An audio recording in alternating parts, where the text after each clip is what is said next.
Hello and welcome back to the channel in the good old 616. Or is this universe 1 of 52 or? I think we're in the ultimate universe.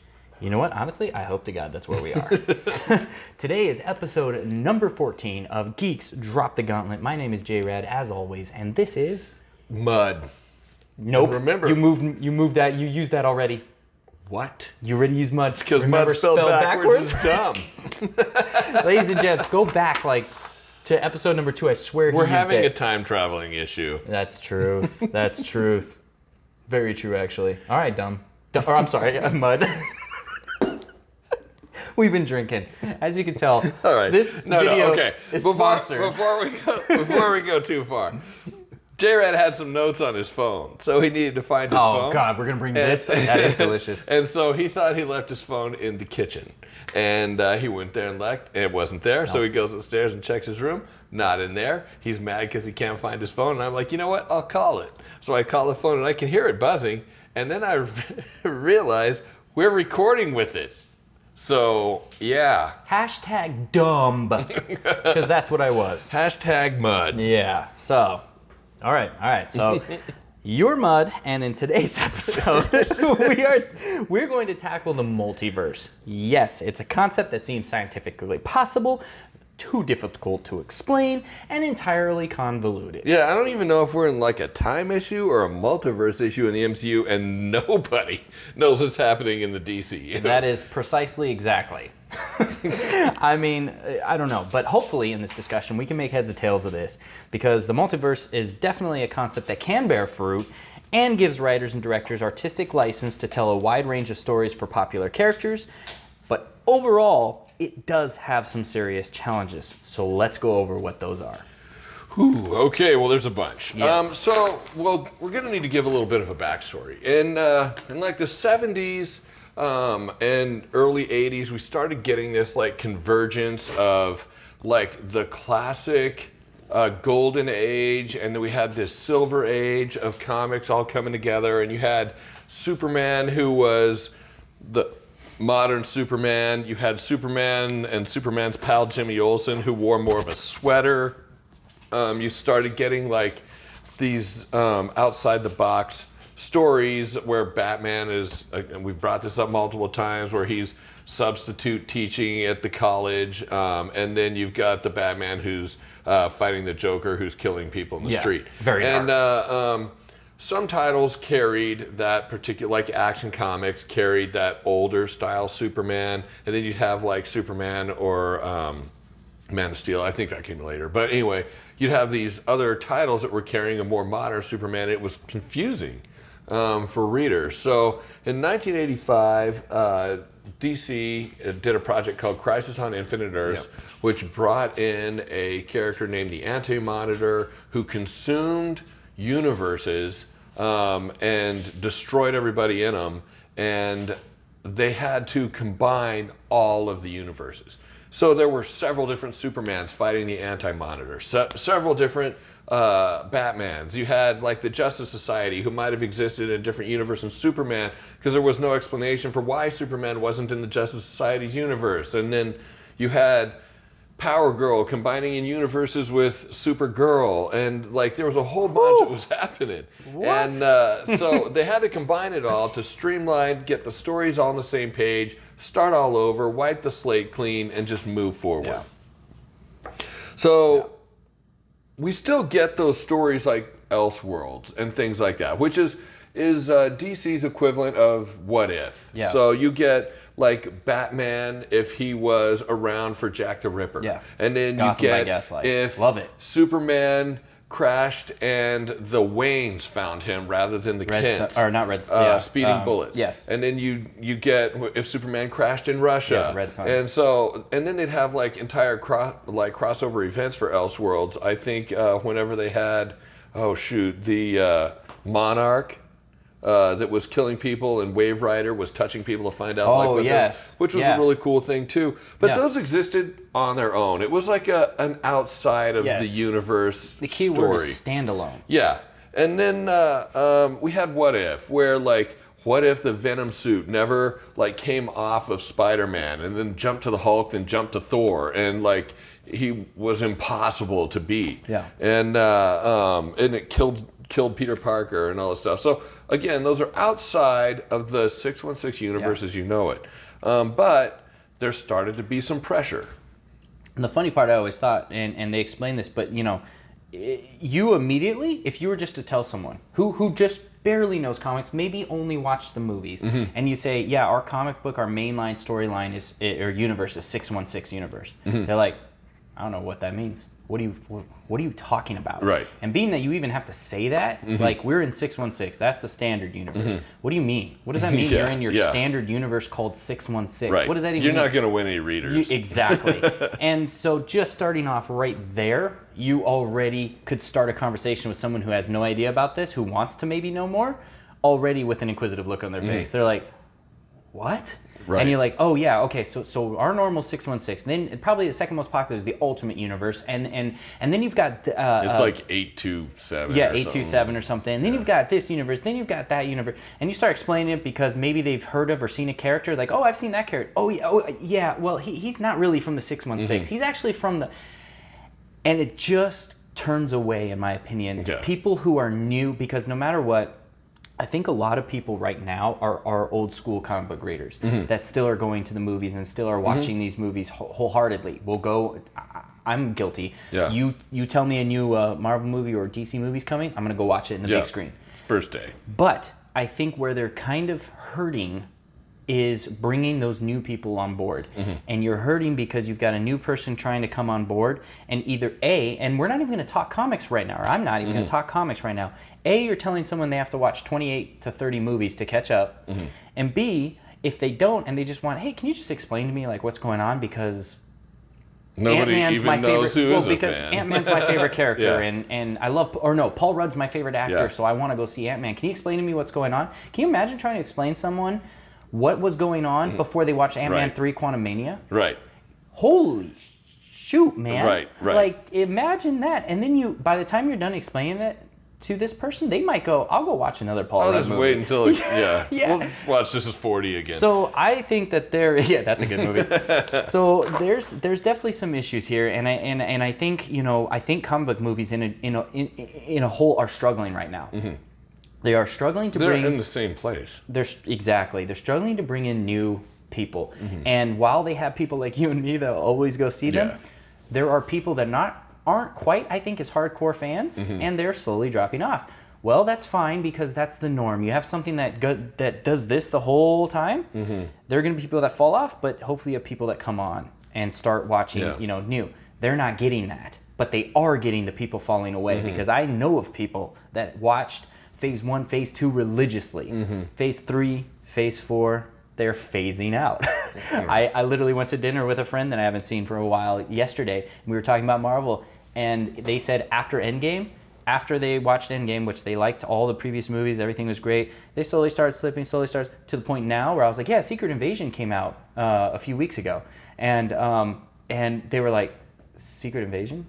When did that come out? People in our house didn't even know that, and we're ultra geeky. Like, look at this. So you're starting to see an issue. You're starting to see an issue, and where does that issue lie? Right. I think and you can big issue is the multiverse. You can see where it fell apart too. Like, and I believe it comes from the most like innocent of places, in that you've got 60 years of history for some characters. And then you've got like new readers that are 10, 12 years old, and is the expectation, we'd like you to catch up on 60 years of reading for 4 books that have come out monthly for the last 60 years, or you can trust us and read like our little short synopsis, or we're going to start this new universe called New 52, or we're going to start this new universe called the Ultimate Universe, and you can catch up and get used to it. But again, the problem is that both of those universes relied sitting on the shoulders of the previous universes, and they tried to take easy pathways by making assumptions of the experiences those characters had in the older universes coming into a new universe, to where all of a sudden, like, Green Arrow and Black Canary are dating with no real reason why that occurred. Yeah, and then like we don't know, like Joker is dead, and we don't know how that happened, and so like there's some weird stuff going on, and it just didn't make a lot of sense in the universe, like. Well, for me, merging them. I thought what was funny with DC and is that they had DC going. They decided to do a full reboot. Halt everything. We're doing New 52 reboot. Okay. Yeah. So they started New 52.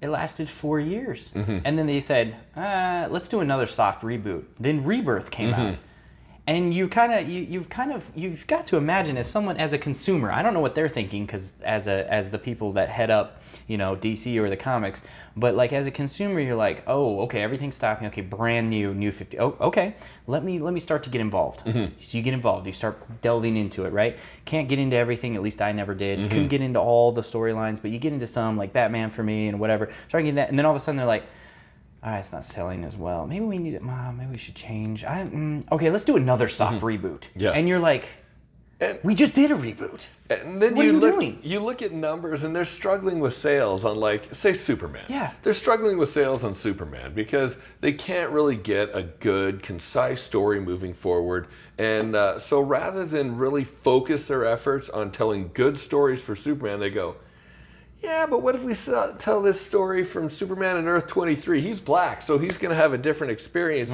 than what our Superman in this current universe would have. And we'll tell that difference. You're like, no, write a concise story. If you want to tell a story of another version of a character, make another character. Yeah. If it catches on, great. If it doesn't, then it's a failed character. But don't dilute a character by telling stories from another universe. You end up taking some. It's like, for example, the best analogy I could just think of right now off the top of my head was like, I like apples.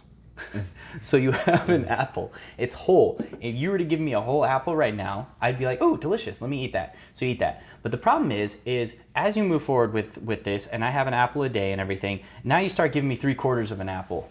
But the other quarter you give me a red apple, and then the 3/4 is green. And I was like, well, but I like green. But okay, but that's still a whole apple. All right. So I eat it. But then as I slowly consume these every day, that green apple, my favorite part of it, keeps shrinking a bit. And they keep adding red, maybe blue, maybe green. You know what I mean? They're adding multitude of different things. And now I've got a whole apple still, but it's 16 different colors. And I don't even know where 12 of those colors came from. Yeah. And I'm like, does an apple you might not even like some of them. Right. I'm like, does apple even come in that color? Right. And then you're like, wait, okay. Oh, that wasn't very good. But at least there's this little green part, I think, and you can't find it anymore. Right, and it carries through one line. The point of that is, and that was a really dumb. It was good. It was good. It's fine. But my point is, you started with something you really enjoyed, and as it shifts and changes, and while some people, change is good. I will admit that there are certain things that some people, I think, in the comic book universe think that, let me change it. That didn't work. Change it again. Oh, that didn't work. Change it again. That didn't work. Change again. You're like, but you gave it only a year. You only gave it 6 months. You only gave it, even in the New 52 case, you only gave it 4 years. How long? Simmer a minute. How long had comics run before that, where they didn't reboot anything? It was like 40 years. Universe reboots are just pissing me off at this point. It's tiring, and what's also tiring is when we go into the aspect of the multiverse, sticking with it, is not only the reboot aspect of it. It's not seen as a standalone story. Something I wanted to bring up with that I thought was great is you mentioned some of these outlying things like Elseworld type stuff. They're standalone. The problem with this day and age, hate me for it. Maybe I'm wrong, but I hope I'm wrong. But the problem in this day and age is they'll do a story like that, maybe that's separate from other universe, that the mainstream will call it, and it's popular. It's more popular than they thought it was going to be. What did they see? Dollar signs. And they go, well, what would make us even more money? Take this popular thing that we made over here, streamline it. And then they're like, okay, well, how do we interject that? Well, let's see. So if we break down this timeline and then we put this into this, and then what's a character? Flash can run back in time and change stuff. So if we do this and this and this, and now you just started just crushing these different timelines together, making something that either A, you can't follow, or B, is just not enjoyable because you enjoyed that on its own and you could separate it in your own mind, two separate things. Now you've conjoined it together, then where does it go from there? Now they're going to say, well, he goes back to his world. how? What happened? You know what I mean? Yeah. And I'm not using the new Flash movie as an example. I was just bringing the Flash up as a character who can go back in time and like change things. Yeah. So that kind of gets convoluted. And the standalone story is kind of an important aspect because like what we're looking at right now in Marvel is you've got Kang who travels through time or universe. I'm not really sure which one it is. And the heroes are going to have to stop him. And ultimately what's going to end up happening is a lot of the heroes that we know where the actors are aging out or that they've died and they're popular, like you can't really have a Marvel universe at this point, a cinematic universe, without Iron Man. You can't really have a Marvel cinematic universe without Captain America. And I know that Sam is Captain America now, and that's fine. Like I'm fully behind that, and awesome. 100%. They're going to have to recast actors who are in their 30s. So if they want to continue making Marvel movies, they can make Marvel movies for the next 15, 20 years. Yeah. I feel like we're all going to have fatigue on movies at that point. Absolutely. That they continue up at this. And I'm saying this as a super fan, but I am feeling fatigue at this point. I agree. And but they're going to rely on the building of other characters in other universes because everybody's going to join. You think that like Endgame was big where they brought everybody in there to do that fight? Imagine when they bring everybody in where there's 3 Thors and 6 Captain Americas and 15 Iron Mans and 22 Spider-Man or whatever the hell they're going to do. To fight 300 Kangs. Right, to fight 1,250 Kangs. And Kang, who's shown himself to be a very weak villain, I don't think I've seen him win a fight. Because even as He Who Remains, he got stabbed with little or no resistance. And then the first Kang that we see in Quantumania lost. And so he was imprisoned there. He couldn't escape on his own. And a Wasp was able to keep him there for however much time that he was there. And then he got his ass handed to him by Ant-Man. Yeah. So how much of a threat is this dude? Whether you're going to send like 1 or 1 million, they're all going to get killed by the 1 million Thors that you brought from other universes. Because there's absolutely no consequence to any of it. Like, if Iron Man dies in this universe, just go grab him from another universe. Who cares? And who cares, like, if Captain America dies? They'll just grab him from another universe. It's just not going to be played by Robert Downey Jr. or Chris Evans. It's just a different character. And who cares if 22 Thors die in this last fight that they're going to really need them in to collapse the entire universe, focus it on one storyline again, and then bring the X-Men in, because that's what's going to happen in the grand scheme of things. And we're just all waiting for that to happen because nobody cares about the character building in anything right now. And that has nothing to do with Jonathan Majors. I think he's a fantastic actor. I don't know what he is as a person. We'll wait and see what happens with him as far as like the casting in the Marvel Universe. But like it's not a good character at this point. It's not a solid storyline, and I don't care because everything is going to be recast going forward. We're going to have all the characters we know and love, and that's it. Yeah. And the thing right there was that I compared to as King is apparently being set up to be the next big bad, right? That's what it all looks like. Compare the first few movies or end credits or whatever you want to call it for the beginning of the Marvel Cinematic Universe when it came to Thanos and the imposing character and the fear that you could even feel from a character who didn't even care that Ronan talked back to him, who didn't even care that Ronan crushed or took the Power Stone. He's got the Infinity Stone in his hammer, and Thanos was like, okay. You're making a mistake, boy. I guess I'm going to have to beat your ass. Like, you're like, whoa, who is this guy? Like, it was awesome the way they set up this big bad.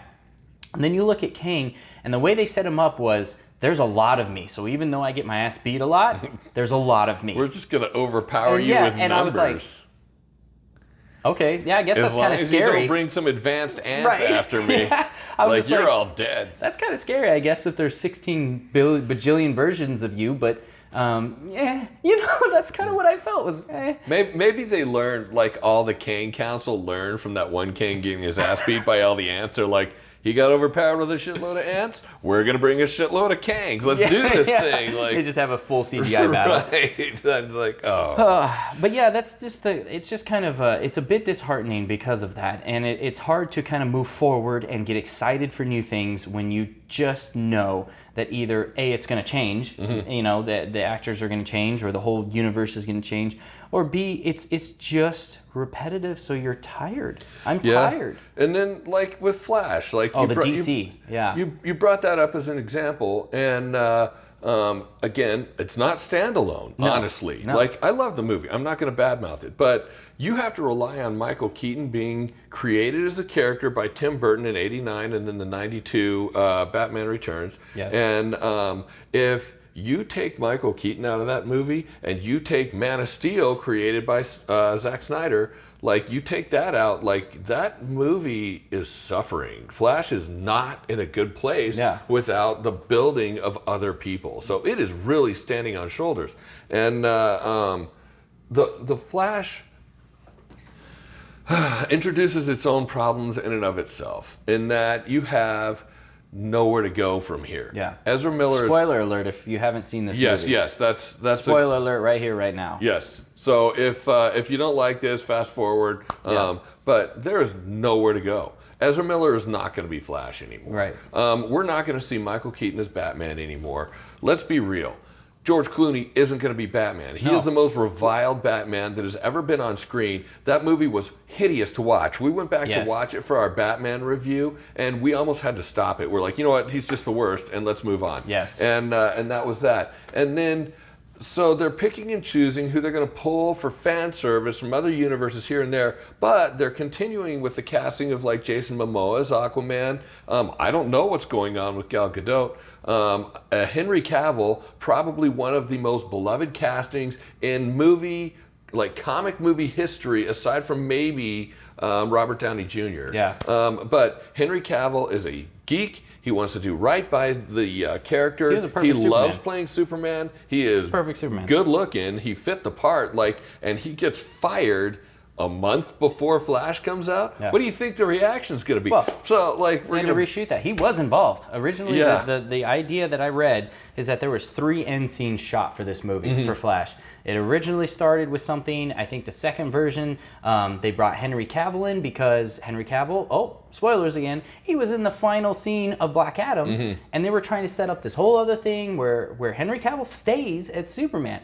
Then all of a sudden, 2 months later, James Gunn now is the universe director of DC, and he's like, nope, retconning it all. Nope, Henry Cavill's done. Nope, reshoot the ending of Flash. Yeah. What would be funny?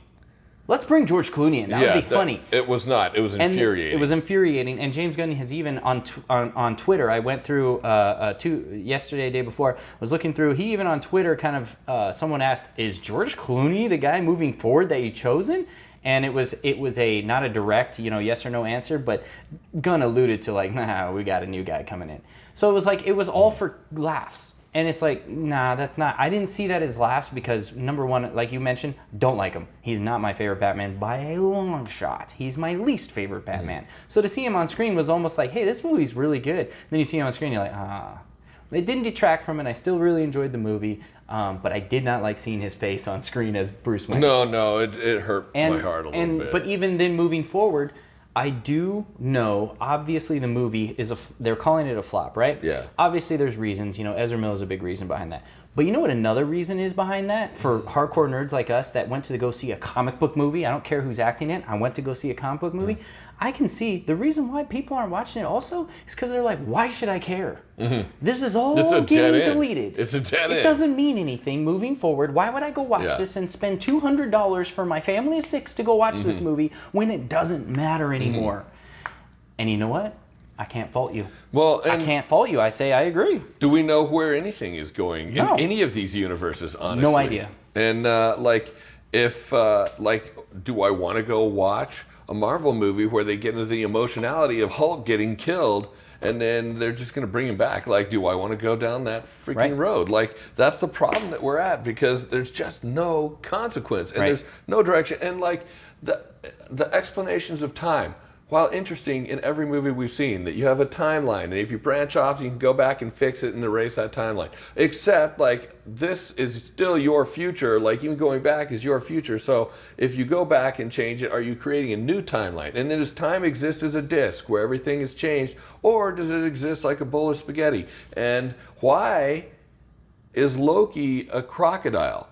Like, I don't know how any of this works. In a different universe, he's a crocodile. I don't really care to know. Like, I don't care. Like, I don't even know how Loki's a woman in a particular universe. Like, what? Like, are we just saying like, oh, geez, it was a little warmer that day, so it must have killed his male sperm, and so it made Okay, explain me the crocodile. Yeah, like, yeah. Well, it killed his human sperm, and all he had was crocodile sperm. Yeah. So, like, I just don't like. And Thor's a fraud.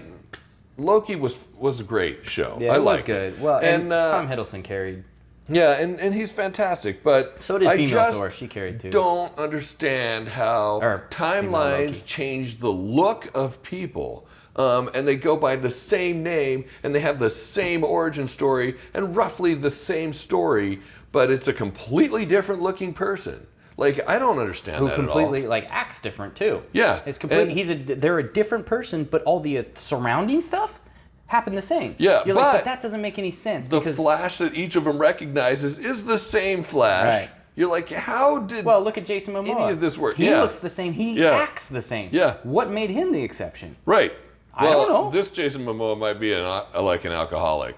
I don't know. Yeah, but he loves alcohol in the Snyderverse. He was drinking all the time. He just wasn't portrayed as drunk. Maybe he could take it better. I in the don't know Snyderverse. though. I don't know. But point is you get to the point where it's just so confusing that, you know, and especially for me as a fan, like going through these movies, whether it's Marvel or DC, I want to be invested again in a story like I was in Phase 1, Phase 2 of Marvel. Yeah. I don't know if I've ever been invested in a long-running storyline cinematically like that. And when I walked out of Endgame, and even Endgame had time travel and had all that kind of good stuff, but even when I walked out of Endgame and there was finality, it was done, I said, that was amazing. The last 10 years were amazing. Yeah. Like, that was great. Yeah. I know they're going to continue making movies. They've already made this. They've done that. They've talked about this. How do they top that? I don't think they're ever going to top that. So moving forward, I think they were thinking, well, yeah, we have to top that. You made the highest grossing movie of all time. Maybe call it a day. Well, second for a couple weeks until Avatar came out again. Yeah, that's true. But you made one of the highest grossing movies of all time. You've made a crap load of money. Maybe say it's good and focus on writing good stories. I almost feel like, and Kevin Feige has my appreciation because he did create a great world. He did a lot of stuff. But I don't even know if it's him. I don't know if it's the higher ups. I don't know what's going on. But I almost feel like what they're trying to do is, okay, what makes the most money? Let's put a storyline together that you think would make the most money. Who can we bring in? And Who's the worst bad guy you can think of that's going to take everybody to stop? Right. But it to me it was just kind of they're trying almost too hard. And it's gotten to the point where when you try too hard sometimes you just lose people's interest. And Kang, like, I wouldn't say that he's even in like the top 5 most popular, like, passive comic fan favorites. You know who I know who Kang is, and he's a good bad guy. But like, is he the one I want to see them fight? Absolutely not. I would love to see them fight Doom. Galactus too. Yeah, Doom, Galactus, like, and they don't even have to do like a full thing, like 20 movies lead up to this fight with Doom. If you want to do like 6 movies that lead to like the ultimate fight with Doom, great. I am in support of that. Or 6 movies that lead to the ultimate fight with Galactus. I'm in support of that. Like, that's fantastic. While having offshoots of other movies of characters doing their own thing in the same timeline, but doing their own thing. Like Spider-Man obviously is in New York, and then maybe one of the movies of this 6-movie line, he comes in to help out, but he's also going back to New York to protecting New York. Same time, that's fine. Yeah, and we brought up, like, is it okay to have movies outside? So you've got like the main storyline in DC. And I feel like we're picking on DC a lot, but you've got the main storyline in DC, and you've got the Joker movies. And the Joker movies are fantastic. They have no business overlapping with anything. I do not want to see George Clooney make an appearance in the Joker movies as Batman. I don't want to see... Even Robert Pattinson. No, I don't want to see him make an appearance as Batman. Because the Robert Pattinson Batman, the Matt Reeves Batman, is a dark, like, serial killer hunting Batman. And it is fantastic for what it is. And leave it separate. Tell a good story with a good character and just move on from it. If you want to have like a unified universe, DC universe, or whatever they want to do, and tell the stories, great. But give the opportunity to do like separate stuff. It doesn't all have to tie in. No. And I don't think that Marvel is going the right direction with all that. Yeah. Where everything has to tie into everything. You're like, well, I mean, we've got to have Icarus show up in a Shang-Chi movie because they're in the same universe. No, they don't need to show up. Like, if you want to have... Did you bring up the Eternals? Yes. So the Eternals was actually a pretty clean movie by itself. Like there was it got a lot of flack, but I enjoyed it for what it was. It was fun. I think that there was a lot of stuff to cram in there. Amy Chow, I think, is the director. She jammed a lot of stuff in there, and I think she did the best she could. Yeah. Would it have been better served as like a 10 episode miniseries? Probably, but I think she did a great job. It was fun. Yeah, it was a fun movie, and it's a standalone. They had some mentions about like the impact of the Infinity Saga. They had some impacts on like Captain America or Thor, like knowing them and stuff. So that was just a fun. And if they want to do that, that's great. That's a fun like tongue-in-cheek thing. But we had a Celestial displace millions of gallons of ocean water that nobody's really talked about. Really? So if they're going to tie this universe in, it's still sitting there. It's made of marble. So like that's going to be a real tough thing. Like Thor's going to have to pick that up and carry it to the sun or something. Like, and if he picks it up, is the whole body all the way to the mantle and core and all that? And just like something you put the idea of putting an ice cube in water. So not only does you put the ice cube in, it overflows, right? So you're talking about displacing millions of gallons. But then what happens when you pick that thing up? The water goes all the water right down to the center of the earth. It's going to cool the whole core, and then the earth will die. Yeah, just explodes. New universe. Like, of all the materials that you're going to transfigure this thing into, marble. Why did you pick marble? Yeah. Like, pick heavy gas. Go oxygen. You're all... And it just...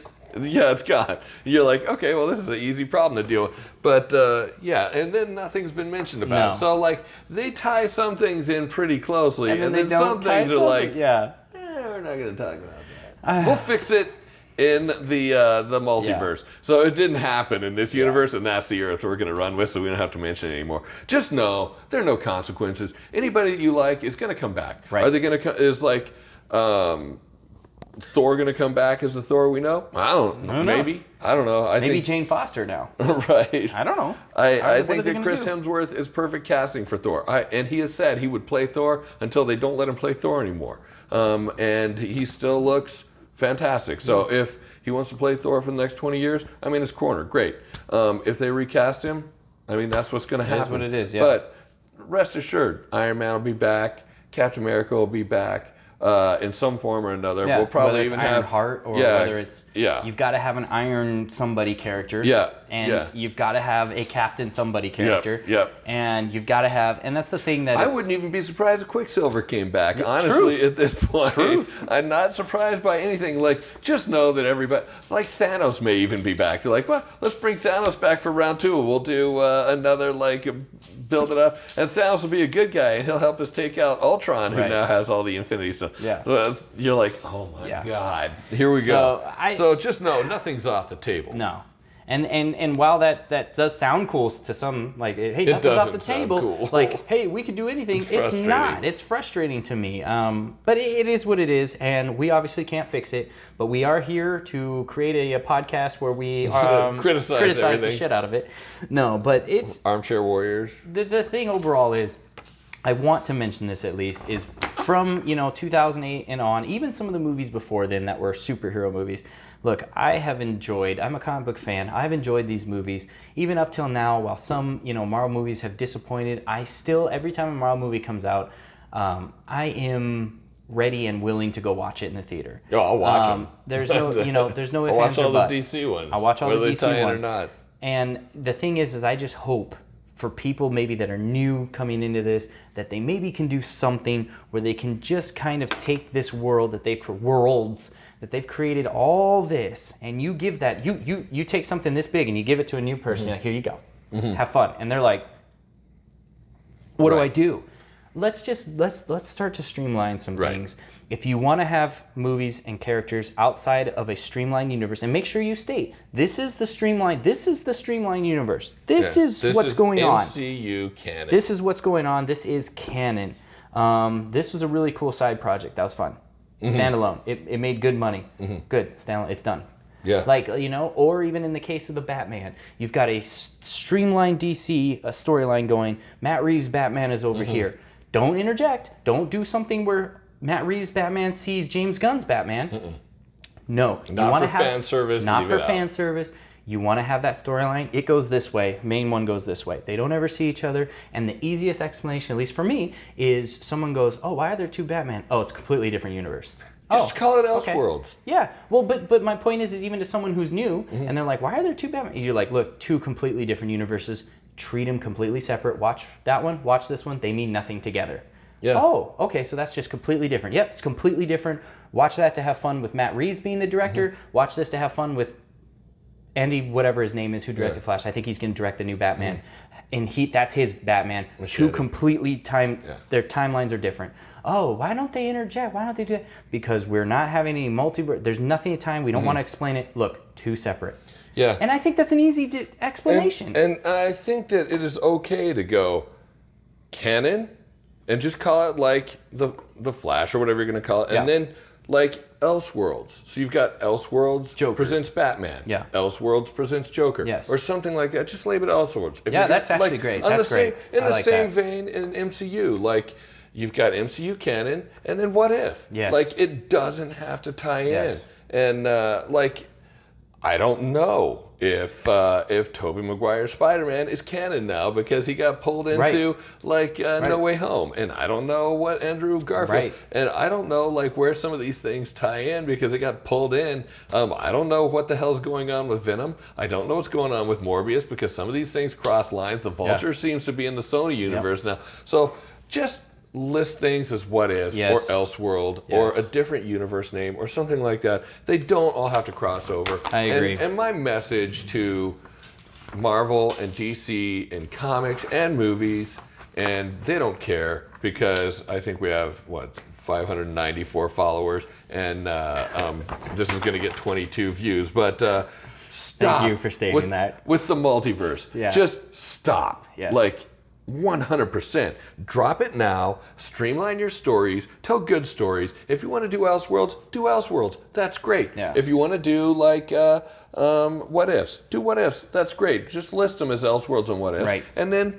let's move forward with like some good stories. So we stop getting this dip off because you're using good stories on the wrong character. All I can say is, and this is for DC, all I can say is right now, is James Gunn is heading off his own new universe that supposedly is canon. I swear, if they go a year or 2, 3 years in, and they started multiple threads, and they go, damn, it's not performing like we thought, and they go, let's reboot it, I might take a break because that to me right there is... It's inevitable. That's going to hurt though. It's going to hurt because it's like, dude, please don't stop. Just don't.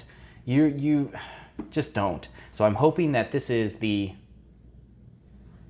6th reboot of Batman, 7th reboot of Batman version, right? I'm at my wit's end. I want to see a DC.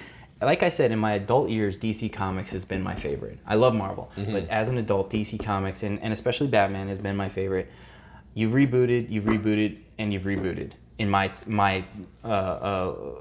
lifetime of watching these movies. There's a lot of talk about James Gunn, a lot of talk about this universe. I want it to be good, I want it to be great, but if it's for whatever reason, mildly financially not successful and they reboot again, I might be one of those people that drop off. I might. And that hurts to even think about because I'm such a big fan. So, I don't know. Don't threaten James Gunn with a good time. For reals. Jesus. All right. Well, that was a lot of fun, but it did feel like a hard reset. That's for sure. And now it's time to refocus after all these talk of all these different worlds. Let's refocus, get back to a new topic, and let's, what do you think? How about video games? Oh, yeah. Let's do combat mechanics. right. That'd be the best, I think. Video games that really showcase like the best aspects of combat mechanics and like what we like about them. That sounds good to me. I'd say D&D, which stands for Done and Done, not Dungeons and Dragons. No, Done and Done. But I will have to mention something real quick. You brought up combat mechanics really quick, but do you even know what a combat mechanic is? Every time I come into this living room and you're playing a video game, you're playing on story mode. Anyways, tune in next week and smash that like button and subscribe, as that really does help the channel moving forward as we are pushing to 1,000 subscribers, hoping to hit that sometime soon. But again, as he mentioned, with our 595 subscribers, we're trying, man. We're trying. So please help out and join it. That'd be awesome. We are doing a 1,000 subscriber giveaway, which again, as soon as we hit 600, I will mention and bring that up. It's actually going to be an awesome figure. We're talking about how I'm a statue collector. It's an awesome figure, so I'll bring that up later. But up until then, stay tuned for next week as we go over combat mechanics in video games, the ones that worked, the best ones that are amazing and awesome. I absolutely love some of these games that we're about to talk about next week. So until then, just remember, friends, make sure and stay geeky.